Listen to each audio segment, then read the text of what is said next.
है। एक बहुत पुराना गांव था। उस गांव का नाम रामपुर था। उस गांव के लोग बहुत ही सीधे और सच्चे थे। उसी गांव में एक बुजुर्ग आदमी, उसकी पत्नी और 2 बच्चे रहते थे।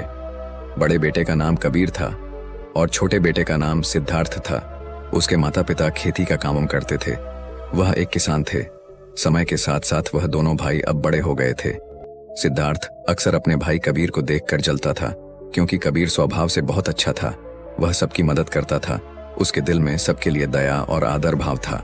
सिद्धार्थ का स्वभाव ऐसा था कि उसके दिल में दूसरों के लिए कोई दया नहीं थी।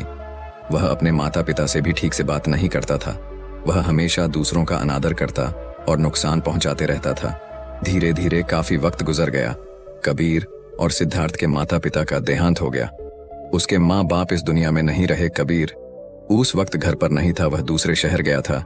जैसे ही उसको इस बात का पता लगा, वह सब काम छोड़कर दौड़ता हुआ अपने घर पहुंचा। कबीर को विश्वास नहीं हो रहा था कि उसके माता पिता अब इस दुनिया में नहीं रहे। कबीर और सिद्धार्थ ने उनका अंतिम संस्कार किया। वह बहुत दुखी था। वह उनसे बहुत प्रेम करता था। उसने गांव वालों को भोजन के लिए आमंत्रित किया और ब्राह्मणों को दान दक्षिणा देकर विदा किया। अब कबीर और सिद्धार्थ दोनों अकेले रहते थे। धीरे धीरे वक्त गुजरता गया। वह हर साल अपने माता पिता की बरसी पर ब्राह्मणों को भोजन कराता और दान देता। ये सब चीजें सिद्धार्थ को पसंद नहीं आती थीं। वह कबीर से बहुत ईर्ष्या करता था और वह कबीर से जलते रहता था। उस राज्य का राजा बहुत अच्छा था। वह राजा सबकी मदद भी किया करता था। इसीलिए एक बार अपने माता पिता की बरसी पर कबीर ने अपने राज्य के राजा को आदर सत्कार के साथ अपने घर बुलाया और राजा के सामने ब्राह्मणों और उसके सगे संबंधियों को खाना खिलाया। ब्राह्मणों को दान भी दिया ताकि उसके माता पिता स्वर्ग में अच्छे से खुश रह सकें। सिद्धार्थ वहां खड़ा था। राजा भोजन करने के बाद सिद्धार्थ के पास गए। सिद्धार्थ ने राजा को प्रणाम किया। तभी राजा ने सिद्धार्थ से पूछा, तुम्हारा भाई तुम्हारे माता पिता के लिए इतना कुछ करता है, तुम ऐसा क्यों नहीं करते हो? आखिर वह तुम्हारे भी माता पिता थे। क्या तुम्हें यह समझ नहीं आता कि तुम भी अपने माता पिता के लिए कुछ कर सकते हो? सिद्धार्थ ने राजा से कुछ नहीं कहा और चुपचाप वहां से चला गया। सिद्धार्थ को गुस्सा आ रहा था क्योंकि राजा ने उसकी बेइज्जती की, क्योंकि कबीर अब सबकी नजरों में अच्छा बन गया था। राजा ने भी उसकी तारीफ की थी और सिद्धार्थ सिर्फ चुपचाप देख रहा था। उससे ये सब देखा नहीं जा रहा था और वह कबीर से अपने अपमान का बदला लेने का सोच रहा था। 1-2 महीने बीत जाने के बाद एक रात सिद्धार्थ योजना बनाता है कि उसे कैसे भी करके रास्ते से हटाना होगा। अगले दिन सिद्धार्थ ढोंग करना शुरू करता है। नगर के सामने जोर जोर से चीखने लगता है और यह दिखावा करता है कि उसके माता पिता के गुजर जाने के बाद वह बहुत अकेला हो गया है और दुखी है। और सब लोगों से कहता है कि मेरे माँ बाप मेरे सपने में आए थे, वह स्वर्ग में खुश नहीं है। वह कह रहे थे कि कोई वहां जाकर उन्हें खाना बनाकर खिलाए, उनकी सेवा करे, वो तभी खुश रहेंगे। उन्होंने मुझसे कल रात सपने में कहा था कि मेरे भाई कबीर को मेरे पास भेज दो, वह उनकी बहुत सेवा करता है, वह इसके साथ बहुत खुश रहेंगे, तभी उनकी आत्मा को शांति मिलेगी। उन्होंने ऐसा कहा मुझसे। ये मामले की बात राजा तक पहुंच गई और राजा खुद वहां आता। हे राजा ने ज्यादा सोचा नहीं। उसे लगा कि सिद्धार्थ सच कह रहा है और कहते हैं, यह तो अच्छी बात है। कबीर को अपने माता पिता की सेवा करने का मौका मिल रहा है और मिले क्यों ना, इतने साल से जो पुण्य कर रहा है, राजा कहते हैं। लेकिन इसके लिए तो कबीर को मरना पड़ेगा। कबीर ये सब देख रहा था। कबीर को यह सब समझ आ गया था कि यह सब केवल उसे फंसाने की चाल है, क्योंकि उसका भाई उससे नफरत करता है। लेकिन वह फिर भी सब लोगों से कहता है, चलो ठीक है, इस बहाने में अपने माता पिता की सेवा करता हूँ। वह राजा से कहता है, महाराज आप अगले दिन नदी किनारे एक नाव का बंदोबस्त कराए। मैं नाव से कूदकर नदी में अपनी जान दे दूंगा और फिर स्वर्ग में जाकर अपने माँ बाप की सेवा करूंगा। राजा ने कहा, ठीक है। अगले दिन इन सभी चीजों की व्यवस्था कर दिया जाएगा और उसने मरने के लिए तैयारी करना शुरू कर दी। सिद्धार्थ यह सब देखकर मन ही मन बहुत खुश था। अगले दिन कबीर ने जैसा राजा से कहा था, उसके मुताबिक राजे ने नदी के किनारे एक नाव का बंदोबस्त कर दिया। राजा और सारे गांव वाले भी वहां आ गए थे। कबीर आखिरी बार उस गांवों और सब लोगों को देखता है, फिर नदी में कूद जाता है और सारे गांव वालों को पता चल जाता है कि कबीर अब इस दुनिया में नहीं है। अब वह स्वर्ग की ओर चला गया है अपने माता पिता की सेवा करने के लिए। सिद्धार्थ बहुत खुश था कि उसका इकलौता भाई अब दुनिया में नहीं रहा। जो भी जमीन और वसीयत है, अब वह सब मेरा है। मैं ही इसका मालिक बनूंगा। धीरे धीरे काफी दिन गुजर गए।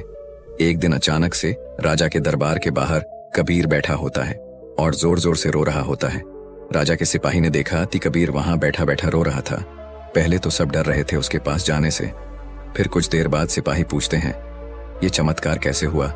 तुम जिंदा कैसे हो? कबीर मौन रहा। फिर सिपाही उसे दरबार में ले जाते हैं। सिपाही कबीर को लेकर आ रहे होते हैं। राजा उसे जिंदा देखकर बहुत आश्चर्यचकित थे और कबीर से पूछते हैं। तब कबीर राजा को बताता है, महाराज, मैं स्वर्ग में गया था।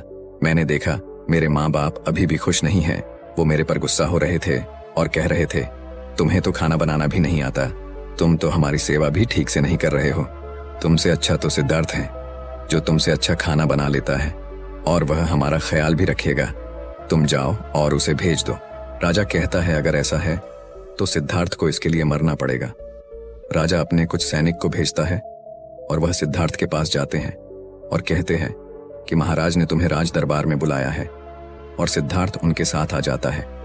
राज दरबार में पहुंचकर सिद्धार्थ ने देखा तो उसका भाई कबीर वहीं मौजूद था। उसे वहां देखकर आश्चर्यचकित था।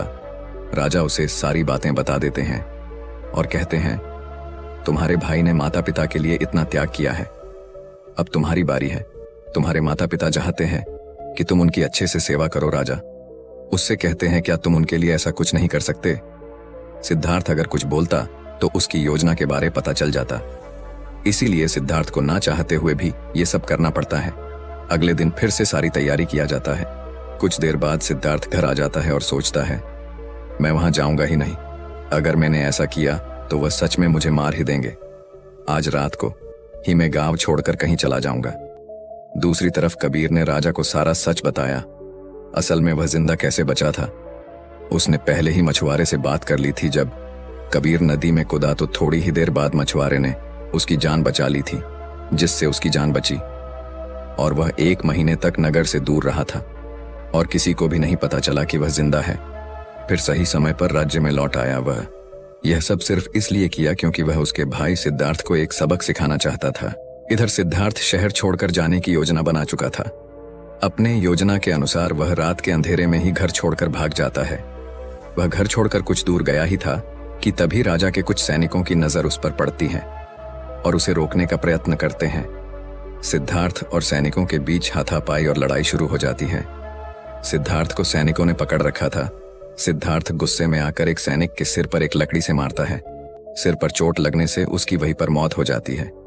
कबीर ने जो सारी बात राजा को बताई थी वह सिद्धार्थ को माफ करने वाले ही थे, लेकिन जैसे ही राजा को यह बात मालूम पड़ती है कि सिद्धार्थ गांव से भाग रहा था और उसने एक सैनिक की हत्या कर दी है, यह सारी बातें जब राजा को पता चलती है, वह अब सिद्धार्थ पर और गुस्सा हो जाते हैं और राजा क्रोध में आकर उसे मृत्युदंड का आदेश देते हैं। अगली सुबह उसे नाव से धक्का देकर मारने का आदेश जारी कर दिया जाता है। उसको उस आखिरी समय पर अपनी गलती का एहसास होता है कि जिंदगी के अंतिम वक्त में भी उसने लोगों का बुरा ही किया। वह रो रहा था। उसे भी अपने जीवन के आखिरी पलों में गलती का एहसास होता है। पर वो कहावत तो आपने सुनी होगी, अब पछताने से क्या होगा जब चिड़ियां चुग गई खेत से, और पछतावे के साथ उसे अपनी जान से हाथ धोना पड़ता है। दोस्तों, कर्मों का फल ऐसा ही होता है। जैसी करनी वैसी भरनी। बुरे इंसान को आखिरी वक्त तक सही और गलत का पहचान नहीं होता। जिंदगी ऐसे ही नहीं चलती।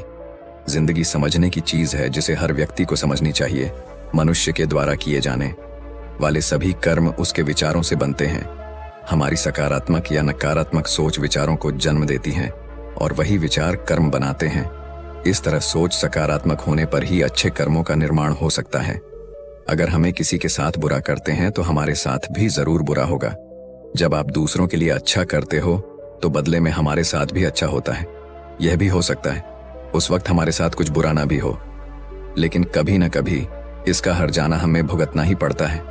इसलिए हमें किसी के साथ बुरा करने का कोई अधिकार नहीं है, क्योंकि कर्मों का फल कभी न कभी मिलता जरूर है। दोस्तों, आपने आज के इस वीडियो से क्या सीखा वह मुझे आप कमेंट में बता सकते हैं। इसी के साथ में उम्मीद है कि आपको आज की वीडियो पसंद आई होगी, तो इस वीडियो को उस इंसान को शेयर करें जिससे ये कहानी सुनने की जरूरत है, और उसी के ठीक बाद चैनल को सब्सक्राइब करें। तो चलिए फिर मिलते हैं ऐसी एक और नई वीडियो में एक नए मैसेज के साथ। तब तक के लिए अपना ख्याल रखें। धन्यवाद और नमो बुद्धाय।